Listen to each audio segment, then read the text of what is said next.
특히 우리나라가 아직도 이 성장주의에서 벗어나지 못하고 있다고 생각을 합니다.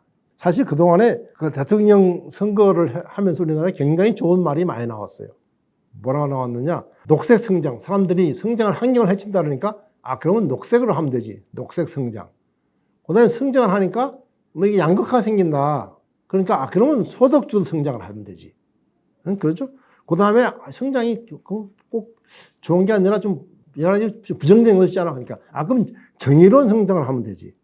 또는 공정 성장을 하면 되지. 또는 더 나아가서는 성장이 지속 가능하지 않잖아요 하니까 그럼 지속 가능한 성장을 하면 되지. 이런 식으로 성장에 대한 굉장히 여러 가지 좋은 수식어들이 현란하게 붙었는데 그 말들은 앞에 있는 수식어는 다 그냥 수식어고 뒤에 말 성장의 방점이 찍혀있는 거예요. 성장은 결국은 뭐냐? GDP가 올라가는 것을 말합니다. 그럼 왜 이렇게 정치인들은 성장에 목을 맬까요? 정치인들은 말하자면 이 성장의 과실을 가장 많이 누린 기득권자들입니다. 그렇기 때문에 이 사람들은 자기도 모르는 사이에 알게 모르게 성장주의자가 돼 있습니다. 그리고 또 이 사람들은 성장을 하면은 성장한 성과가 자기에게 가장 많이 돌아온다는 것도 알고 있는 사람들입니다. 그래서 이 성장주의가 문제가 있다는 얘기를 많이 합니다. 우리 같은 사람들이. 그걸 들으면 예 그렇습니다 라고 고개는 끄덕끄덕 하지만 그건 자기 문제가 아닙니다. 예를 들면 성장이 양극화를 가져온다? 문제죠. 근데 자기는 양극화를 가져오지만은 양극화의 좋은 쪽에 있는 사람이기 때문에 자기 문제가 되지를 않습니다. 그래서 성장이냐 분배냐 이런 논쟁이 붙게 되면 이 사람들은 분배도 잘하면서 성장을 하면 좋죠라고 얘기는 하지만 그러나 만약에 선택하시오 하면 성장을 선택하게 되어 있습니다. 2019년에 노벨 경제학상을 수상하신 바네르지 교수라는 분이 힘든 시대를 위한 좋은 경제학이라는 책을 썼습니다. 근데 이분이 말하기를 뭐라고 얘기했냐면은 성장주의라는 것은 본질적으로 기득권을 위한 이데올로기다. 이렇게 정확하게 얘기를 하고 있습니다.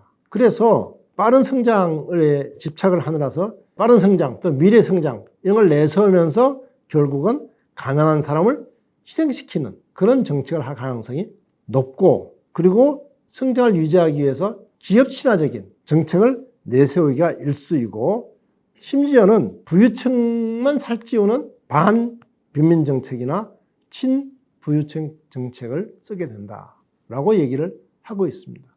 지금 우리 사회에서 문제가 되는 감세, 부자 감세 지금 가장 큰 이슈죠. 근데 이 부자 감세의 논리가 뭐냐면 부자 감세라면 기업이 또는 능력 있는 사람들이 일을 더 열심히 할 것이기 때문에 경제가 성장할 것이다 하는 소위 미국의 옛날 레이건 시대에 나왔던 경제 논리를 지금 되풀이하고 있는 것입니다. 그걸 말하자면은 이 바네르지는 기득권을 위한 또는 부유층을 위한 논리다라고 얘기를 하고 있습니다.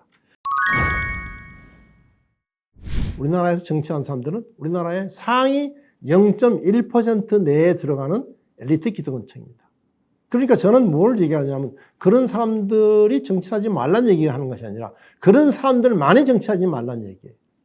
제가 이런 얘기를 하면은요, 정치인들이 고개를 끄덕끄덕 하면서 너무 억울하다고 합니다. 왜 억울하냐?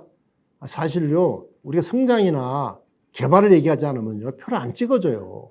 이렇게 얘기를 합니다. 말도 안 되는 소리입니다. 말도 안 되는 소리입니다. 국민들도 이제는 알아요. 뭘 아느냐? 경제가 성장한다고 해서 내 삶이 나아지지 않는다고 해서 알고 있습니다. 그래서 성장보다는 내 삶을 더 좋게 하는 정책을 해주세요라고 얘기하고 있는 겁니다.